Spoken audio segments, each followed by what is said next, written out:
மாறன் சீரியல்ல இப்போ ஒரு எக்ஸ்ட்ரானரியான எபிசோட் வந்திருக்குன்னே சொல்லலாம். மிஸ் பண்ணாம ஃபுல்லோடையும் கேளுங்க. இந்த வீடியோ பிடிச்சிருந்துச்சுன்னா லைக் பண்ணி நம்ம சேனல் கண்டினியூவாக ஆதரவு வந்துட்டாங்க.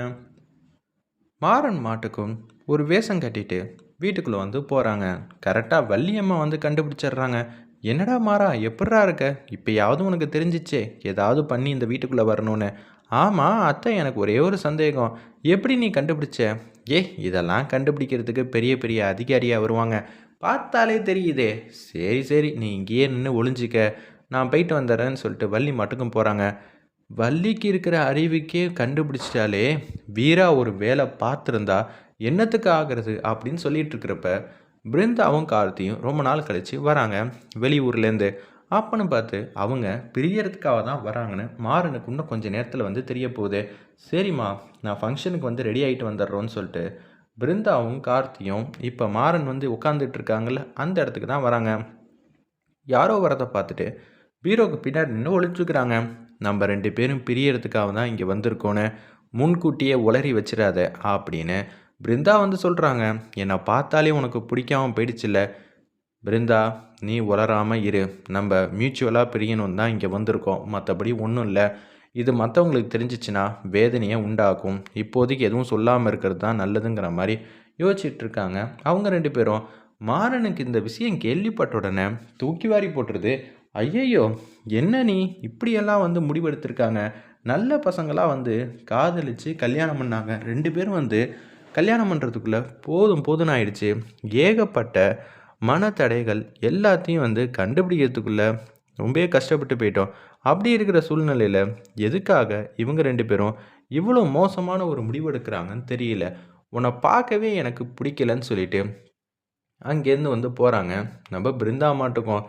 அப்பன்னு பார்த்து கார்த்திக் முன்னாடி நிற்கிறாங்க நம்ம மாறன். டேய், என்னடா இப்படியெல்லாம் பிரியணும்னு நினைக்கிறீங்க? அதெல்லாம் இருக்கட்டும், உன்னை பார்த்தாலே இங்கே இருக்கிறவங்க யாருக்கும் பிடிக்காதே, அதெல்லாம் இருந்துட்டு போகுது. எதுக்குடா பிரியணும்னு நினைக்கிற? வள்ளிக்கும் ராமச்சந்திரனுக்கும் தெரிஞ்சா என்ன ஆகும் தெரியும்ல. நீங்களாவது நிம்மதியாக இருங்களேன்டா. சந்தர்ப்பமும் சூழ்நிலையும் தான் என்னையும் வீராவையும் பிரிச்சிருச்சு. நீயும் தன்னந்தனியாக இருக்கணுமா? இப்போ ராகவன் வேற தனியாக வந்து இருக்கான். நம்ம குடும்பத்துக்கு என்னடா இப்படியெல்லாம் நடக்கணும்னு தலையெழுத்தா? இதெல்லாம் சொன்னால் உனக்கு புரியாது மாறா. தனியாக இருக்கிறதே நல்லதுன்னு தோணும். அந்த அளவுக்கு வந்து அவ ரொம்ப கஷ்டத்தை ஏற்படுத்திக்கிட்டே இருக்கா. டேய், என்னடா அவங்களுக்கும் வாழ்க்கை கிடைக்க மாட்டேங்குதுன்னு ஏகப்பட்ட பேர் வந்து கஷ்டத்தில் இருக்காங்க. கிடைச்ச வாழ்க்கையை தூக்கி எறியணும்னு நினைக்கிறீங்களே, அதுவும் நீங்கள் 2 பேரும் ஒத்துமையாக தானடா இருந்தீங்க. என்ன தாண்டா உனக்கு பிரச்சனை வந்துச்சு அப்படின்னு மூஞ்சிக்கு நேராக வந்து கத்துறாங்க. இதெல்லாம் சொன்னால் ஒரு வார்த்தையில் தெரியாது மாறா. மரியாதையாக இங்கேருந்து போயிடு. இல்லைன்னு வச்சுக்கியேன், உனக்கு தான் கஷ்டம். வீராக்கெலாம் தெரிஞ்சிச்சுன்னா அப்படின்னு சொல்லிட்டு அவங்க மட்டும் போக ஆரம்பிச்சிடுறாங்க. மாறனுக்கு என்ன பொண்ணு எது பொண்ணுன்னு சுத்தமாக தெரியாமல் அப்படியே யோசிச்சுட்டே இருக்காங்க. பிருந்தாட்ட பேசக்கூட முடியாது, அவள் புரிஞ்சிக்க கூட மாட்டா. நீ என்னதான் முயற்சி பண்ணாலும் எங்கள் 2 பேரையும் சேர்த்து வைக்க முடியாது ஒன்னால் அப்படின்னு சொல்லிட்டு போகிறான். அப்படி என்னதான் இவங்க 2 பேருக்குள்ளே வந்து இருக்க போகுதுன்னு தெரியலையே அப்படின்னு பேரதிர்ச்சியாக பாட்டத்தின் உச்சத்தில் வந்து இருக்கிறப்ப, பொண்டாட்டிக்கிட்ட ஜெயிக்கணும்னா நம்ம எல்லா இடத்துலையும் விட்டு கொடுத்து போனால் முடிஞ்சிருச்சு. இதில் என்ன இருக்குது? வெளியில் தான் ஜெயிக்கணும், வீட்டுக்குள்ளெல்லாம் வந்து ஜெயிக்கணும். நான் பெரியாளா நீ பெரியாளான்னு நினைக்கவே கூடாது. வாழ்க்கையில் எல்லாரும் 50-50ன்னு சொல்லுவாங்க. அப்படியெல்லாம் ஒன்றும் கிடையாது. சில விஷயத்தில் நம்ம 30%, மனைவி 70%. இன்னும் சில விஷயத்தில் நம்ம 70%, மனைவி 30%. இதுதான் வாழ்க்கை. இதை ஏன்டா புரிஞ்சிக்காமல் இப்படி போட்டு பாடாப்படுத்திக்கிட்டு இருக்கீங்கன்னு தலையில் அடிச்சுட்டு யோசிச்சுட்டு இருக்காங்க. இதெல்லாம் கார்த்தி வந்து கேட்ட உடனே, உன்னோட அனுபவம் எனக்கு தேவையும் இல்லை, அவசியம் இல்லை மாறா. ஒரே ஒரு விஷயம், பீராக்கு தெரிஞ்சிச்சுன்னா உண்டுலன்னு ஆக்கிடுவா, பார்த்துக்க அப்படின்னு சொல்லிட்டு கார்த்தி மட்டுக்கும் போக ஆரம்பிச்சிடுறாங்க. வேதனையோட வெளியில் வந்து வராரு நம்ம மாறன். வீராக்கு என்னால் ஏற்கனவே வந்து கஷ்டத்தில் இருக்கா, கனியை நல்ல விதமாக வந்து பார்த்துக்கணுன்னு கவலையில் இருக்கா. இப்போ இது வேறையா? இந்த சும்மா வேற வீரா தலையில் வந்து விடிய போதா? இதெல்லாம் எப்படி வந்து சமாளிக்க போகிறாங்கன்னு தெரியலையே. ஆல்ரெடி அத்தை என்ன நினச்சி கவலையில் இருக்காங்க, இப்போ கார்த்தியை நினச்சி கவலையில் படணுமா? பிருந்தா எங்கள் அத்தைக்கு பொண்ணு போல ஆச்சு, என்ன தான் இவங்க இப்படி பண்ணிக்கிட்டு இருக்காங்க, ஒன்றும் விளங்க மாட்டேங்குதே அப்படின்னு மாறன் வந்து புலம்புன்னு புலம்பிக்கிட்டு இருக்காரு. அந்த இடத்துல என்னென்ன ஆச்சுன்னு அவர் ஃப்ரெண்டு வந்து கேட்குறாங்க. ஏன் தான் அந்த வீட்டுக்கு போனோன்னு ஆயிடுச்சுரா, போகும்போது நிம்மதியாக சந்தோஷமாக தானே போனேன். ஆமாண்டா, இப்பயும் அதே மாதிரி தான் இருந்தேன்.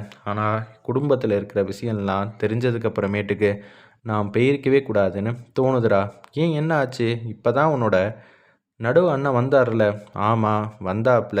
வந்து என்னத்தான் வந்து நிம்மதியாக இருக்கா. வந்த உடனே சண்டை தான் அப்படின்னு நடந்த விஷயத்தெல்லாம் கேட்ட உடனே, என்னண்ணே உனக்கு தானேண்ணா தெரியும் வாழ்க்கையோட அருமைன்னா என்னன்னு. அதான்டா அவங்களுக்கு எல்லாமே ஈஸியாக கிடைக்கிறதுனால கஷ்டமாக இருக்கு போல இருக்கு. கஷ்டப்பட்டாதான் பலன் கிடைக்கும்னு தெரிய மாட்டேங்குது. அப்படி என்னென்ன பிரச்சனையாக இருக்கும் தெரியலையே, கேட்டால் சொல்ல மாட்டேங்கிறான் அப்படின்னு பேசிகிட்டு இருக்காங்க. நீ பேசுன, பேசி என்ன ஏதுன்னு தெரிஞ்சா தானே நான் சமாளிக்க முடியும். டேய் சொல்லவே மாட்டேங்கிறாங்க. முதல்ல உன்னை நீ பாரு. நீ சொல்கிற இடத்துல கூட இல்லைன்னு திட்டிட்டு போகிறாங்கடா. அப்போ நான் பிருந்தாட்ட கேட்க வேண்டியதானே. அதுக்கு வழியே இல்லை. ஏன்னா கண்மணி கண்மணின்னு சொல்லி சொல்லியே வந்து அவள் அடுத்த கட்டத்துக்கு கொண்டு போயிடுவா.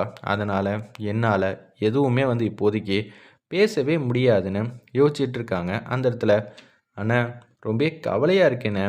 நீ நிம்மதியாக சந்தோஷமாக வந்து இருக்க போகிறேன்னு தான் நான் நினச்சேன். ஆனால் உன்னை விட அவங்க ரொம்ப கஷ்டத்தில் இருக்காங்க போல இருக்கே அப்படின்னு சொல்கிறாப்புல.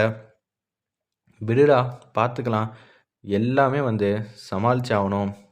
என்ன செய்யறதுனே தெரியல. தடபுடலாக பர்த்டே பார்ட்டி ஃபங்க்ஷன் நடந்துக்கிட்டு இருக்கு. கனி இங்கேயும் அங்கேயும் வந்து ஓடிக்கிட்டு இருக்காங்க. இந்த வீட்டில் இருக்கிற பொண்ணும் நம்ம கனியும் ஃப்ரெண்டு போல் இருக்குது. சரி பரவாயில்ல. எப்படி இருந்தாலும் வள்ளிக்கிட்ட நான் சொல்லிட்டு வந்துட்டேன். இந்த பொண்ணோட நம்ம பொண்ணை வந்து பழக வேணாம். அப்படி பழகணும் அதுக்கப்புறமேட்டுக்கு நம்ம பொண்ணு அடாவடியே ஆகிடுவா அப்படின்னு காமெடியாக பேசிகிட்டு இருக்காங்க. மாறனுக்கு இன்னமும் தெரியல 2 பேரும் ஒன்று தானே அப்படின்னு சொல்லிட்டு இருக்கிறப்ப, சரிண்ணே நீ ரொம்ப வந்து மனசை போட்டு குழப்பிக்காத. எல்லாமே நல்ல விதமாக வந்து நடக்கும் நம்புன. ஆமாண்டா நம்பி நம்பி தான் இப்படி போகிறேன். ஆல்ரெடி எங்கள் அப்பா அந்த பெரிய மனுஷன் என்னமோ வந்து கவலையில் பறி கொடுத்த மாதிரியே உட்காந்துக்கிட்டு இருக்காரு. இதில் இவங்க வாழ்க்கை வேற இப்படின்னு தெரிஞ்சிச்சுன்னா அதுக்கப்புறமேட்டுக்கு நிம்மதியாக சேரில் கூட உட்கார முடியாத அளவுக்கு சூழ்நிலையை உண்டாக்கிடுவாங்க போல இருக்கே. இதை கண்டிப்பாக சரி செஞ்சே ஆகணும்டா. நான் வந்ததுக்கப்புறம் பழையபடி சந்தோஷம் வரலனாலும் பரவாயில்ல. ஆனால் இருக்கிற நிலைமையை விட்டுட்டு கீழே இறங்கிடக்கூடாது. அதில் மட்டும் நான் தெள்ள தெளிவாக இருக்கேன் யோசிக்கிறேன் அப்படின்னு மாறன் சூப்பராக திட்டவட்டமாக வந்து யோசிச்சுட்டு இருக்காங்க. அவங்க 2 பேரும் காதலிச்சவங்க தானே. சேர்த்து வைக்கிறது ஒன்றும் பெரிய விஷயம் இல்லை. அண்ணே உனக்கு காதலை பற்றிலாம் தெரியுமா அப்படின்னு சொன்னோன்னே சிரிக்கிறாப்புல அந்த இடத்துல நம்ம மாறன். எனக்கா? சரிடா நான் ஏகப்பட்ட ஜோடிகளை சேர்த்து வச்சுருக்கேன். அண்ணே இதையெல்லாம் என்கிட்ட சொல்லவே இல்லையேண்ணே அப்படின்னு காமெடியாக வந்து பேசுகிற மாதிரி காட்டி எபிசோட சூப்பராக மாதம் வந்து முடிச்சிருந்தாங்கன்னே சொல்லலாம்.